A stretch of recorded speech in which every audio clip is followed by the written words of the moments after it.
जब तुम आईने में खुद को देखते हो, क्या वो चेहरा तुम्हारा सच है या वो केवल एक मुखौटा है जो समाज, परिवार, संस्कृति और अनुभवों ने गढ़ा है? कभी ध्यान से देखना, तुम्हारी आंखों के पीछे एक और आंख है जो देख रही है तुम्हें, तुम्हारे विचारों को, तुम्हारे हर उस निर्णय को जो तुमने अपनी स्वतंत्रता के नाम पर लिया, लेकिन शायद वो सच में तुम्हारा था ही नहीं। क्या तुम वो हो जो तुम सोचते हो, या वो जो तुम्हें बताया गया कि तुम हो? क्या तुम्हारे विचार तुम्हारे हैं, या वे उन असंख्य आवाजों का शोर हैं जो बचपन से तुम्हारे भीतर बोई गई? सोचो, अगर कोई तुम्हें एक ऐसे कमरे में कैद कर दे जहां कोई दरवाजा ना हो पर दीवारें कांच की हों, तो क्या तुम महसूस करोगे कि तुम कैद हो?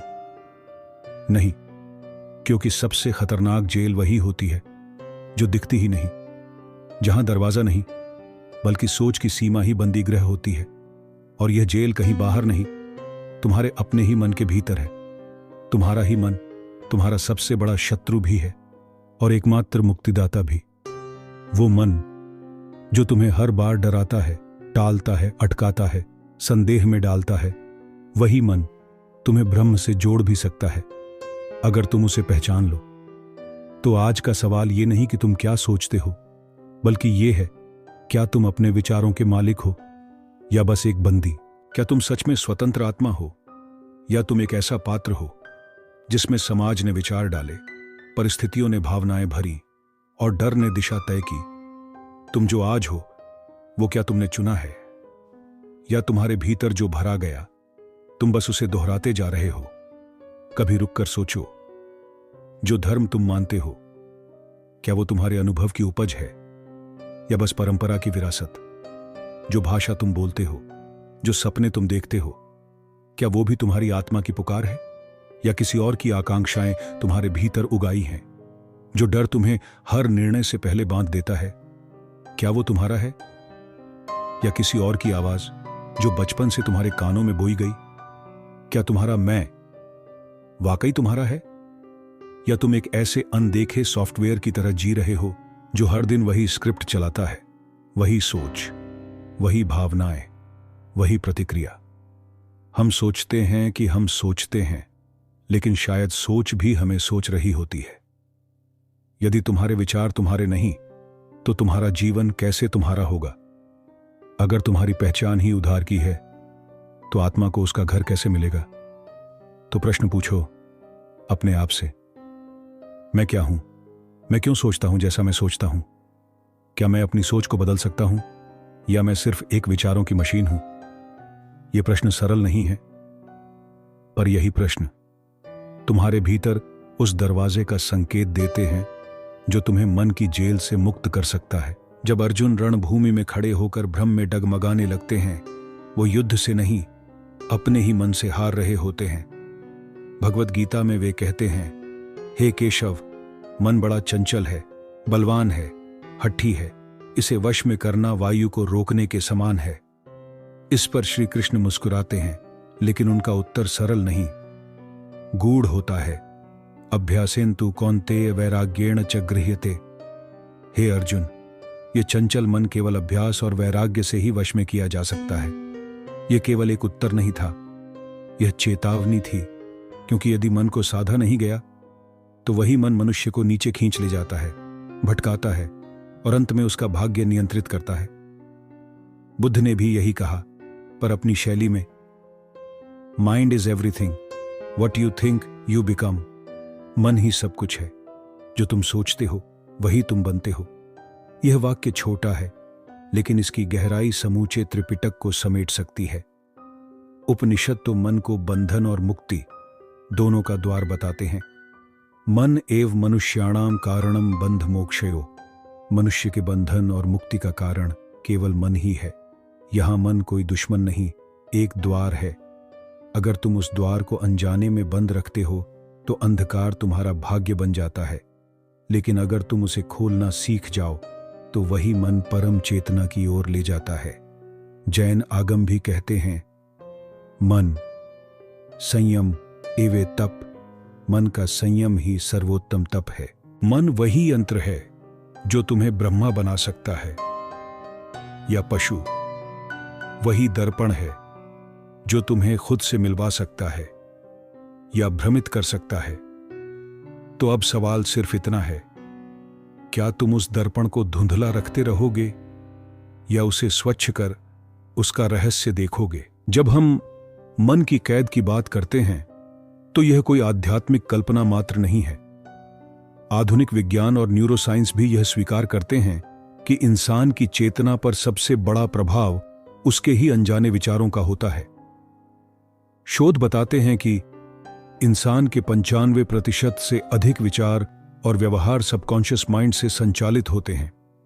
हम हर दिन लगभग 60,000 से 70,000 विचार सोचते हैं, जिनमें से 90% विचार वही होते हैं जो हमने कल भी सोचे थे। मतलब तुम एक मानसिक लूप में हो जहां तुम सोचते हो वही, महसूस करते हो वही, निर्णय लेते हो वही और फल पाते हो वही, बार बार, बिना बदलाव। MIT और हार्वर्ड में हुए कुछ एक्सपेरिमेंट्स में देखा गया कि जब कोई व्यक्ति हर दिन एक ही रूटीन, एक ही भावनाओं और एक ही माहौल में रहता है तो उसका दिमाग नए न्यूरल नेटवर्क्स बनाना बंद कर देता है। प्रसिद्ध न्यूरोसाइंटिस्ट डॉक्टर जो डिस्पेंसा कहते हैं, your body becomes the unconscious mind, यानी जब आप एक ही पैटर्न में जीते हैं तो आपका शरीर ही सोचने लगता है और आप केवल एक प्रोग्राम बनकर रह जाते हैं। अब सोचो, यदि तुम्हारे सोचने का तरीका कल का रिपीट टेलीकास्ट है तो क्या तुम्हारा भविष्य अलग हो सकता है? नहीं, क्योंकि तुम्हारी चेतना उस पुराने डेटा की जेल में बंद है जहां न कोई नवीनता है न कोई जागरूकता। न्यूरोप्लास्टिसिटी यानी मस्तिष्क की वह क्षमता जिससे वह खुद को बदल सकता है, तब तक सक्रिय नहीं होती जब तक तुम सचेत होकर जीना शुरू न करो। एक व्यक्ति जो बार बार एक ही घड़ी का अलार्म बंद कर रहा है, वही कॉफी, वही रास्ता, वही चेहरे, सब कुछ एक ग्रे लूप में चलता है। फिर अचानक सब रुकता है और एक सवाल उठता है, तुम इस मशीन के पार्ट हो या इसकी चेतना? कहानी है एक ऐसे राजकुमार की जिसके पास सब कुछ था, वैभव, सत्ता, रत्न, राग और रमणियां, चारों ओर सुगंधित पुष्प, सुरों की गूंज और हर दिन एक उत्सव। पर भीतर कहीं एक अनजानी बेचैनी थी जो किसी शब्द में नहीं ढलती थी, बस एक मौन प्रश्न की तरह धीरे धीरे उसकी आत्मा को कुरेदती थी। यही राजकुमार थे सिद्धार्थ। महलों की ऊंची दीवारों ने उन्हें सत्य से छुपा रखा था, लेकिन एक दिन जब वह पहली बार महल की सीमाओं को पार करते हैं तो उनकी आंखों के सामने 4 दृश्य आते हैं। वो एक झुका हुआ वृद्ध जिसकी कमर टूटी हुई थी, 2 एक रोगी जो पीड़ा से कराह रहा था, 3 एक शव जो शांति से शून्य में विलीन हो चुका था, 4 और एक सन्यासी जिसकी आंखों में कोई भय नहीं, कोई लालच नहीं, बस शांति थी। इन 4 दृश्यों ने उनकी समझ की नींव को हिला दिया। उन्होंने भीतर एक गूंज सुनी, तू जिस सुख को पकड़कर बैठा है वो केवल भ्रम है। सिद्धार्थ को पहली बार समझ आया कि असल में वह कभी स्वतंत्र था ही नहीं, उसका मन ही उसका असली कारागार था, क्योंकि बंद महल की 4 दीवारियां तो गिराई जा सकती थीं, पर बंद मानसिकता की दीवारें अदृश्य होती हैं। उसी रात राजकुमार ने न केवल राजमहल छोड़ा, बल्कि अपना नाम, अपनी पहचान और अपनी पूरी मैं को त्याग दिया। वह चल पड़ा एक ऐसे मार्ग पर जहां कोई निश्चित उत्तर नहीं था, सिर्फ प्रश्न थे, और उन प्रश्नों के पार एक निर्वाण। और तब सिद्धार्थ बुद्ध बन गए, क्योंकि उन्होंने देखा मुक्ति बाहर नहीं, भीतर है, और जो भीतर की जेल को तोड़ देता है वही सच्चा सम्राट बनता है। मन एक चमत्कारी यंत्र है। यह वो सूक्ष्म ऊर्जा है जो विचार बनाती है, भावनाएं रचती है, कल्पनाएं गढ़ती है और पूरी दुनिया को तुम्हारी आंखों के फिल्टर से रंग देती है।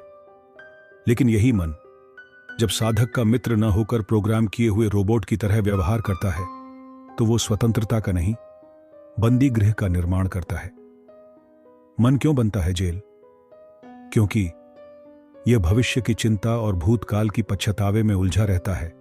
यह हर पल को सही या गलत, अच्छा या बुरा की दृष्टि से जज करता है, और सबसे बड़ी बात, यह तुम्हें मैं की एक झूठी कहानी सुनाता है, जो दरअसल तुम्हारी आत्मा नहीं, तुम्हारा अहंकार होता है। मन वही जाल है जिसमें चेतना गिरते ही अपना रूप भूल जाती है। तो मुक्ति का मार्ग क्या है? जब तुम अपने विचारों को केवल एक बहती नदी की तरह देखते हो, बिना उनसे चिपके, अपनी भावनाओं को अनुभव करते हो, बिना उनसे बंधे, अपनी पहचान से एक कदम पीछे खड़े होकर पूछते हो, मैं कौन हूं? तभी पहली बार तुम्हारा मन स्वामी नहीं, सेवक बनता है। मन को समझो, उसे दबाओ नहीं, क्योंकि मन स्वयं में बुरा नहीं है, लेकिन जब वो तुम्हें चलाता है तब वह तानाशाह बन जाता है, और जब तुम उसे जागरूकता से चलाते हो तब वह तुम्हारा सेवक बन जाता है। योग शास्त्रों में कहा गया है, चित्तवृत्ति निरोधः योगः। चित्त की गतिविधियों का शांत हो जाना ही योग है। मन को नकारना नहीं, बल्कि देखना है, समझना है और उसके पार जाना है, क्योंकि मन को जीतना ही आत्मा तक पहुंचना है। दोस्तों, अब आगे इस वीडियो में हम सभी मन की दीवारों को कैसे तोड़ सकते हैं, इसके बारे में बात करते हैं। पहला, ध्यान, मेडिटेशन, स्वयं को विचारों से अलग देखने की कला। दूसरा, स्वप्रश्न, सेल्फ इंक्वायरी, मैं कौन हूं से शुरू होने वाली आंतरिक खोज। तीसरा है सचेत अभ्यास, माइंडफुल प्रैक्टिस, हर क्षण में जागरूक रहना। चौथे नंबर कर संगति और शास्त्र, सत्य के निकट रहने वाले विचारों का संग। पांचवा, धार्मिक ग्रंथों से संवाद, वेद, उपनिषद, बाइबल, धम्मपद में छुपी चेतना को पढ़ना। तो दोस्तों, इसी के साथ हमारा ये वीडियो यहीं पर समाप्त होता है। आशा करता हूं आपको वीडियो पसंद आया होगा। जल्दी ही हम मिलेंगे किसी दूसरे वीडियो के साथ। तब तक के लिए धन्यवाद।